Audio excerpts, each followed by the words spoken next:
is saying to us. It is a time for us to hear what are the instructions from his mouth and to lay the words that he has spoken onto our hearts, that we may apply our hearts to wisdom. Hallelujah. Amen. It is not a season of being idle. It's not a time for playing church, but it is a season of us going forward, marching in this journey. Hallelujah. We are going to continue with our theme for 2026. The apostle has given us the word for 2026, and he has said 2026, it is a year of unlimited expansion. Hallelujah. Can we say it after me? It is a year of unlimited expansion. Let us say it together. It is a year of unlimited expansion. I can't hear you. It is a year of unlimited expansion. What you have to know in your life, when you are speaking the words of God, you are building up in the spirit. You are building up the things that God desires us to build. So we need to speak with power as a people who understand who we are. Amen. We need to speak up and not keep quiet. Wherever you are going, you declare this is a year of unlimited expansion. You continue to speak it until it is written deep into your spirit, and then it will start to yield fruit. Hallelujah. Amen.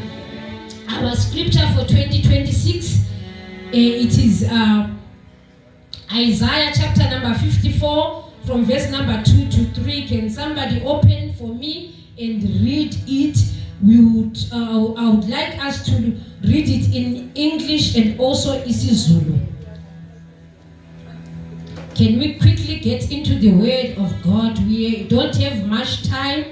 Our time is limited. So when we say let's read the word, we have somebody stand up very quickly to do it. Hallelujah. Hallelujah. Amen. Isaiah 54 from verse 2. Enlarge the place of your tent, and let them stretch out the curtains of your dwellings. Do not spare, lengthen your cords and strengthen your stakes. For you shall expand to the right and to the left, and your descendants will inherit the nations and make the desolate cities into inhabitants. Hallelujah. Amen. Amen. Anyone who will read for us in isiZulu?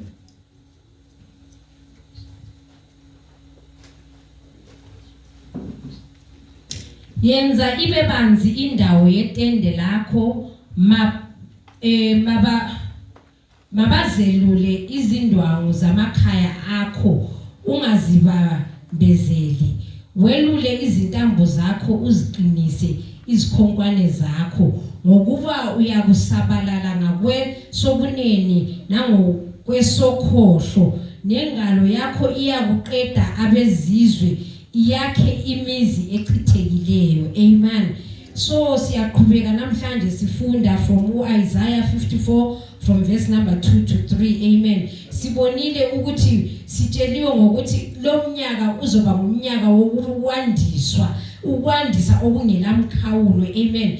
Kusho ukuthi kuzoba nokuwanda kwezinto, meaning ukuthi it can be empilweni yakho wena mathupha, it can be in your spiritual growth, it can be also in the kingdom of God. Amen. Kuzoba nokuwandiswa okungenamkhawulo, meaning ukuthi as we take this word, silithatha njengoba linjalo ukuthi uma uNkulunkulu esekashilo, he is faithful to fulfill what he has spoken. Amen. So namhlanje ngifuna sibheke ukuthi uma sikhangelelana lokuyandiswa lokho kuzokwenzakala kanjani? How will this expansion come? How are we to prepare ourselves for this expansion? Ngoba ukuze imkhawulo iyandiswe, kumele abantu sibe ngabantu abazilungiseleleyo.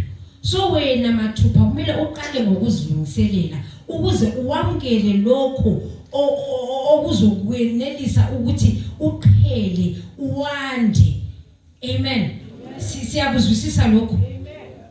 Ukuze uqhele wena ube nokwandiselwa, kumele uqale wena ngokuzisebenza mself wena mathupha ngoku-understanda ukuthi you are the ones ozofaka wena ama-limitations on ukuthi uzoqhila kanganani.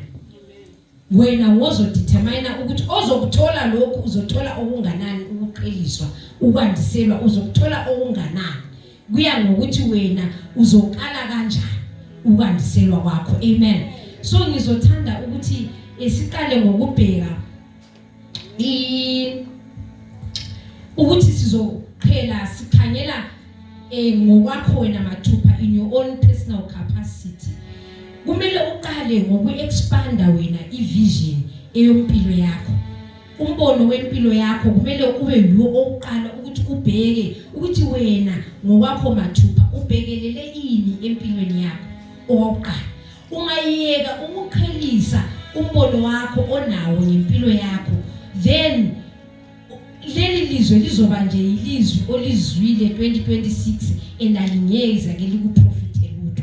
So uzoqala wena ngokubheka impilo yakho, uyibheke izinto othi wena uzifisa ukuzibona uyizo empilweni yakho, uguqule indlela ocabanga ngayo mathupha wena himself, hayi omunye umuntu.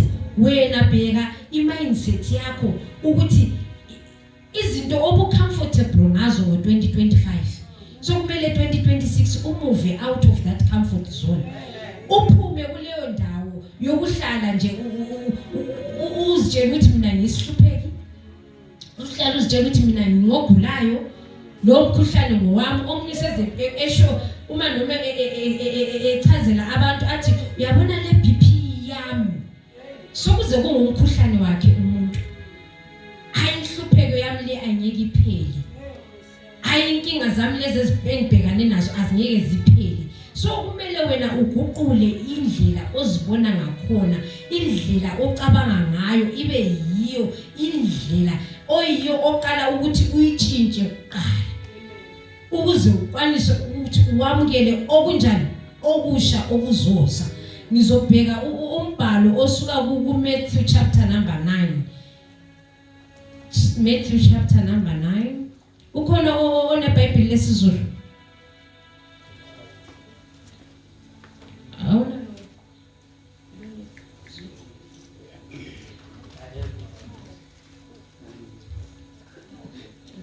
Cela usifundele Matthew chapter number 9 verse number 17.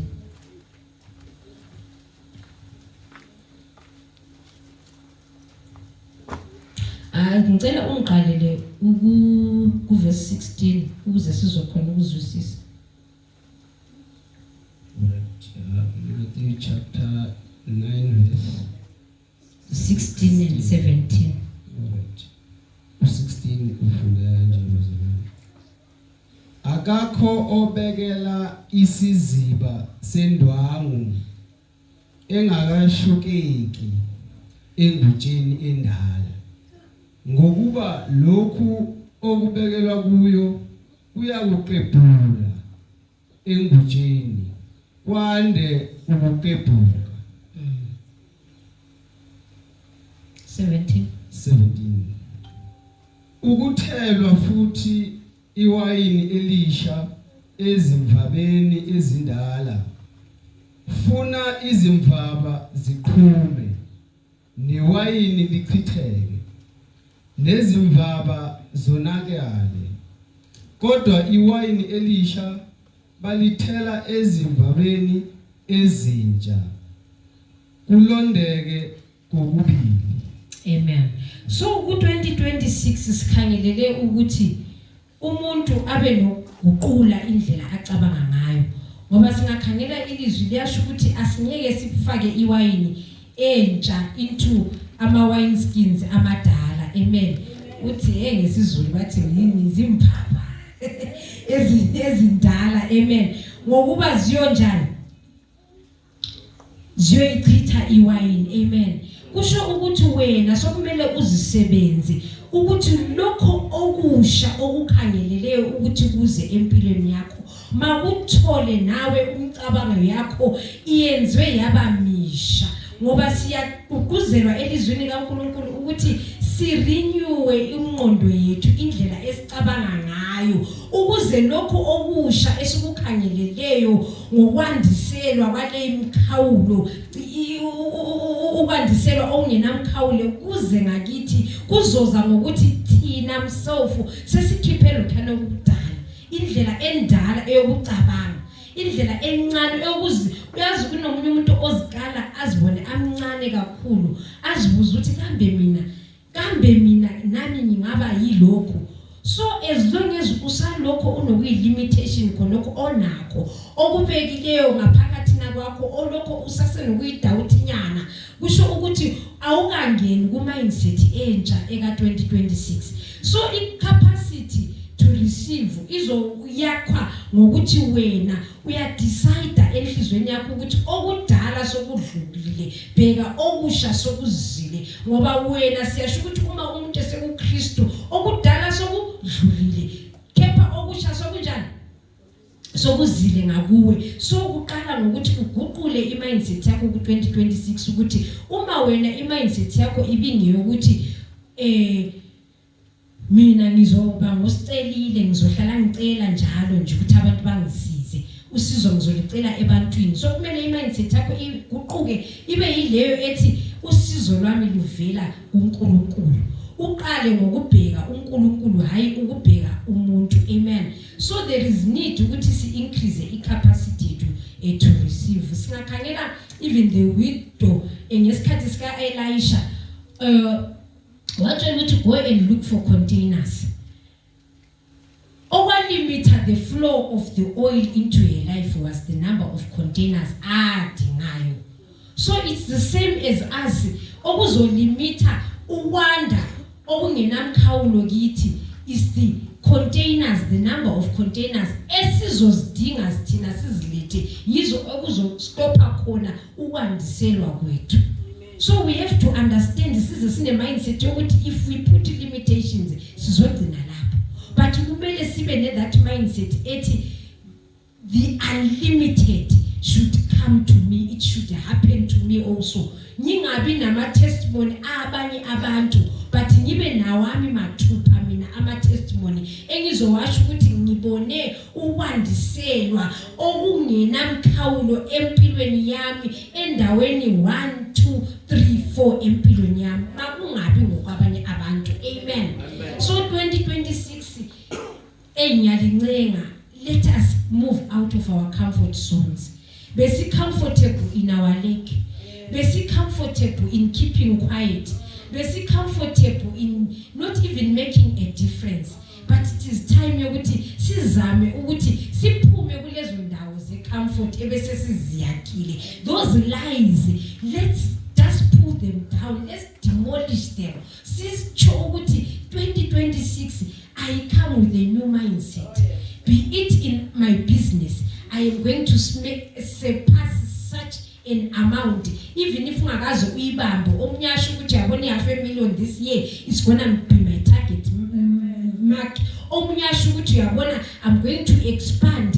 If this one branch of mine is over 20 branches, let's remove mindset yokuzilimita. Singabi limited. Asikhiphe nokudala sifakeni okusha. Amen. And then also sibe nokulangazelela to grow even okwezomoya. Isikhathi sethu esispendayo ngezinto zikamoya asingabi ngabantu labana abaspenda in 24 hours. Uthola ukuthi 20 hours of the day you've spent them on everything else, or actually I can say 23 hours of the day or 23 and a half you've spent them on things that do not help us to grow. Amen. So asibe ngabantu esifisayo to grow ekuhlakanipheni, sikhule elwazini, sikhule ekumzwisiseni uNkulunkulu. Ngiyayithanda uProverbs 6 singambheka uProverbs 6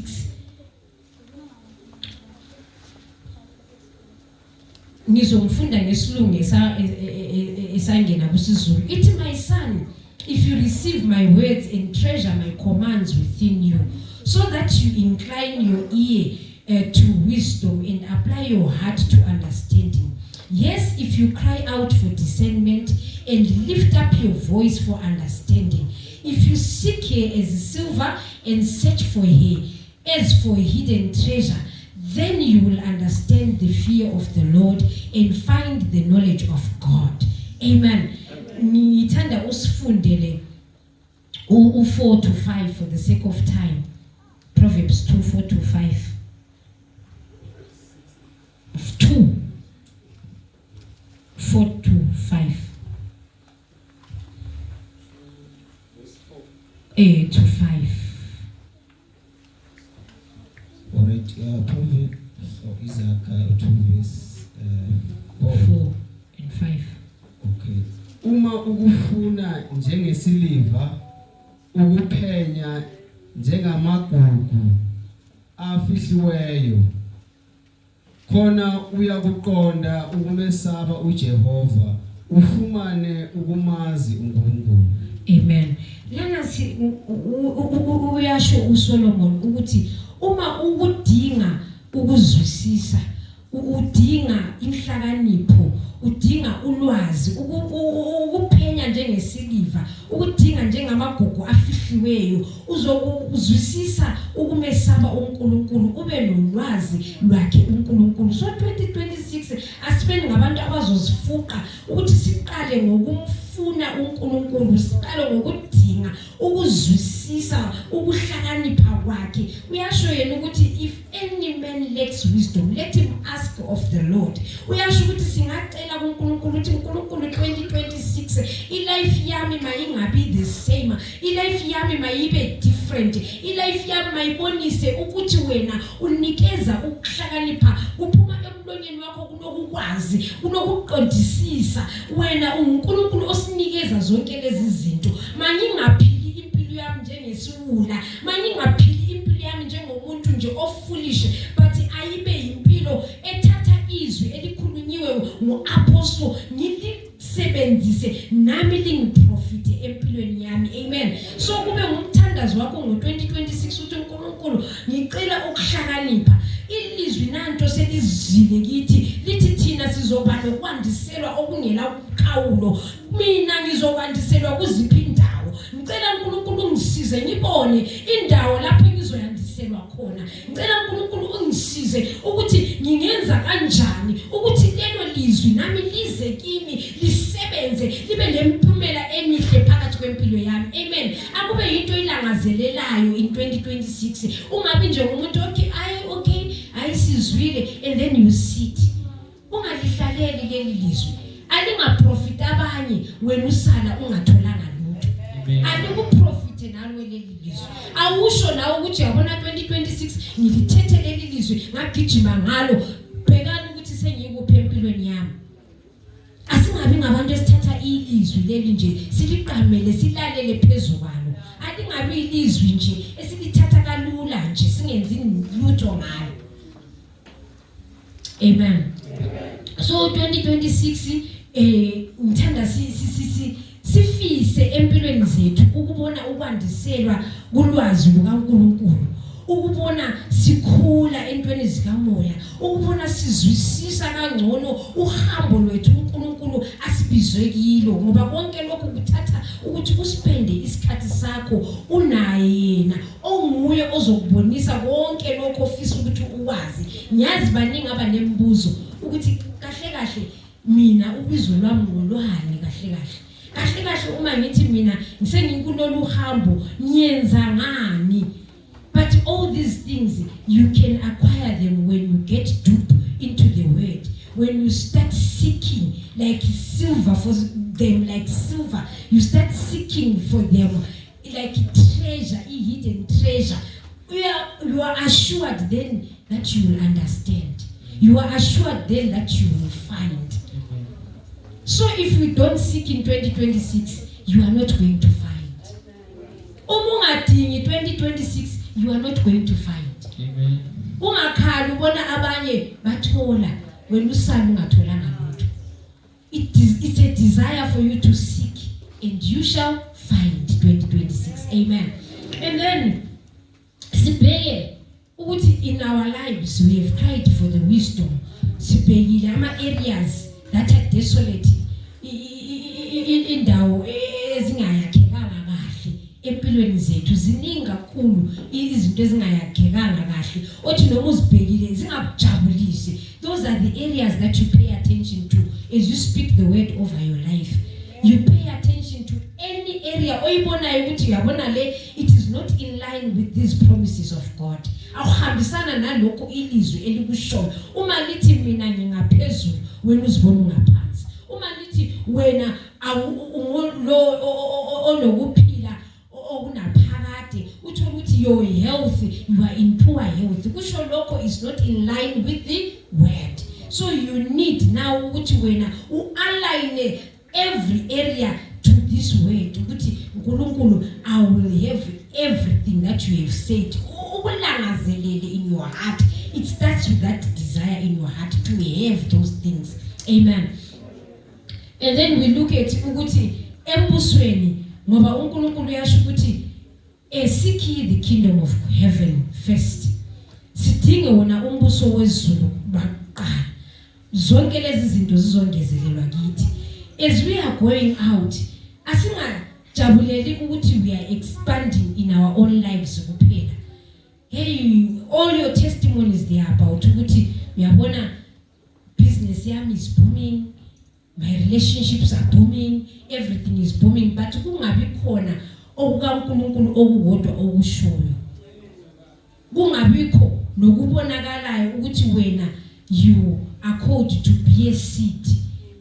And imbewu engaboli, imbewu ezohlala. That is what you are called out to.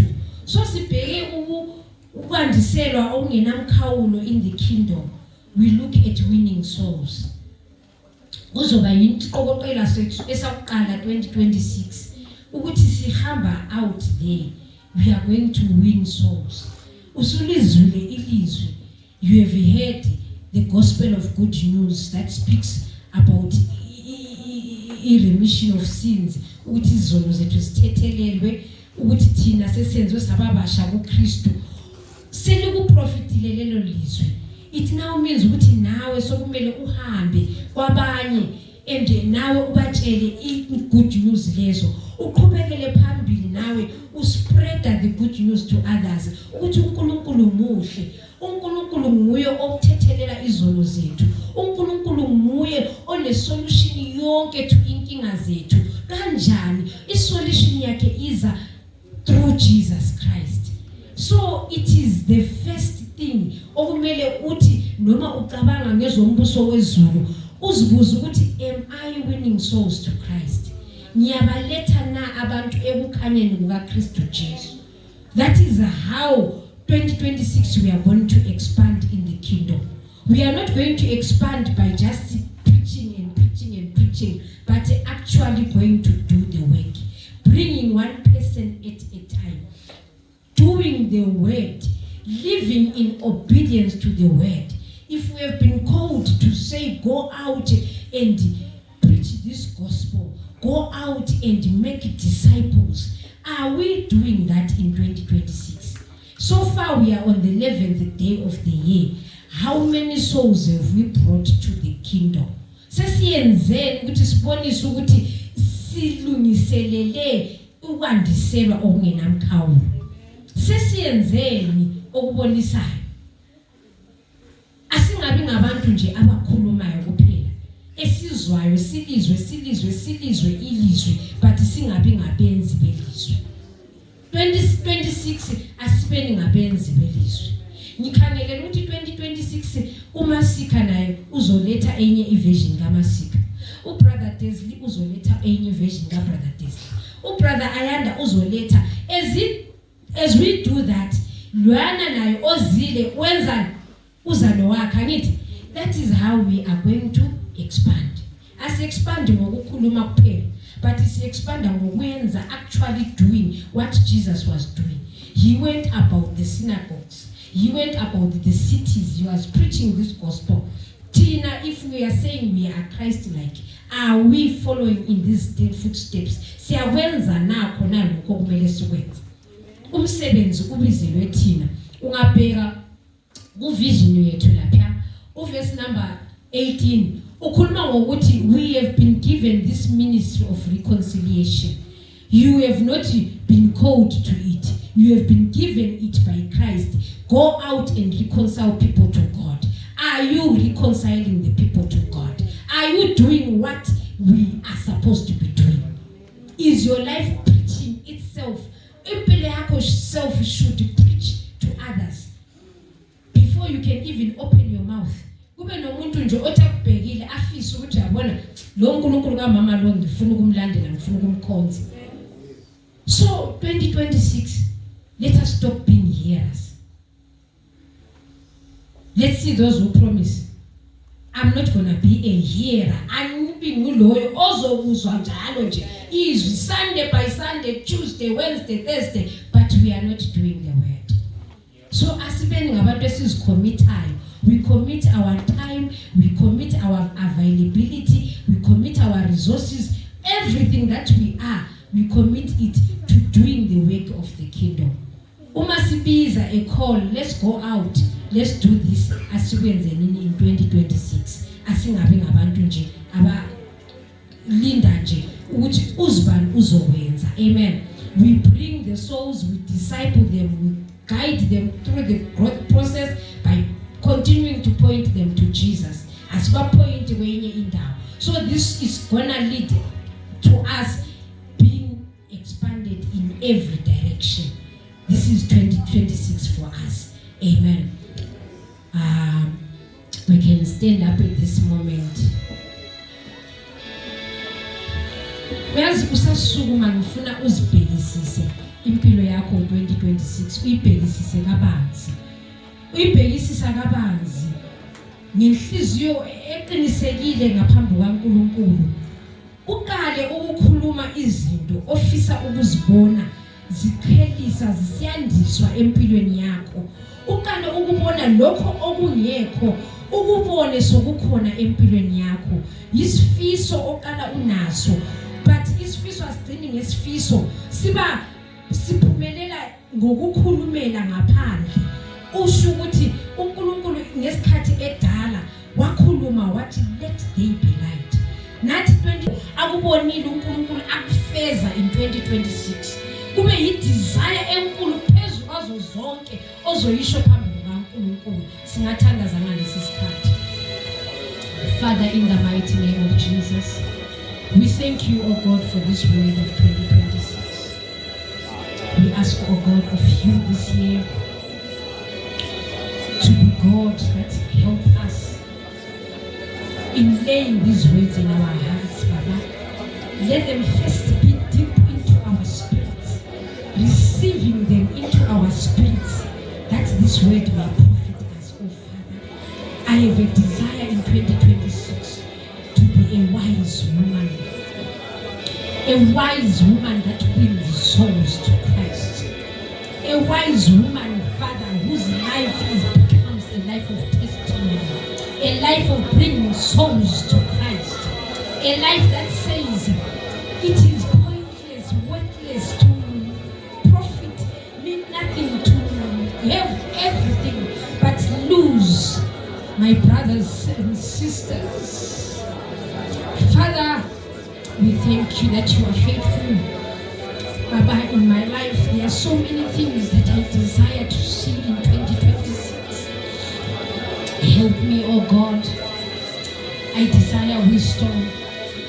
For wisdom will help me to build everything that I desire in my life, oh God. Help me to seek after this wisdom, oh God. To desire here, oh God, like silver, like gold in my life.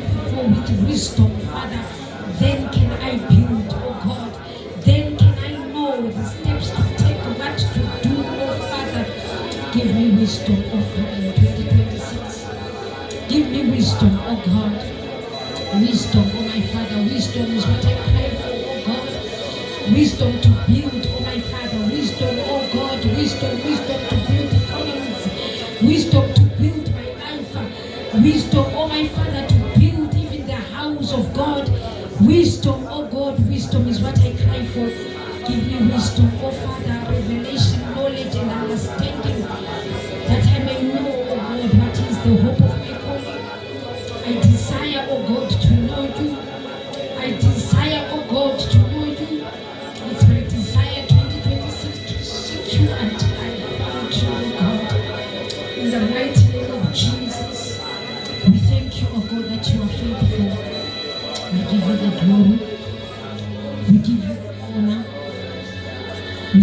Jesus, in the mighty name of Jesus, amen. Amen. Hallelujah. Aye, yeah. Say hallelujah. Hallelujah. Let's put our hands together. If we are going to grow this year, we need to start off ngala ekhaya. Amen. Kubhalweni la. What time does church start? 9:30 when ufike ngoba isikhathi. Amen. Punctuality. If we are going to grow, asiqaleni by honoring God. Amen. Amen. Ekliniki uvuka ngo5 ekseni mawumele ekliniki. Ukuthi uyobamba iline evula ngo7. Kodwa lana ngithola ngeline emnyango. Amen. And yet the great doctor, this is the house of the great doctor. Kodwa ukugijimela udokotela wenyama. Amen. So if we are going to grow and if we are going to have change, Memaspanda read in Matthew chapter 9 that old wine skins cannot be able to hold new wine. Amen.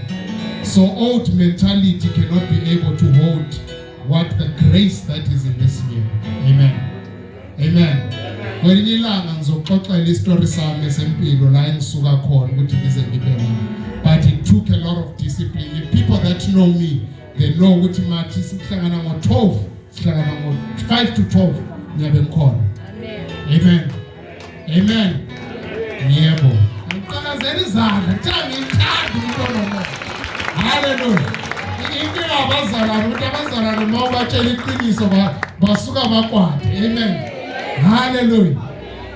As the praise and worship comes up on stage, ngicela ubheke umakhelwane wakho umbulise, tell them and welcome them into the house of the Lord this morning. Hallelujah. Umtshela ukuthi hayi umuhle man.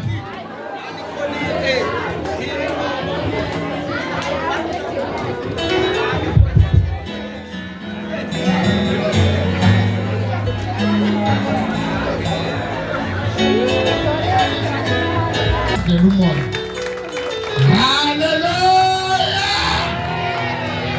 Hallelujah!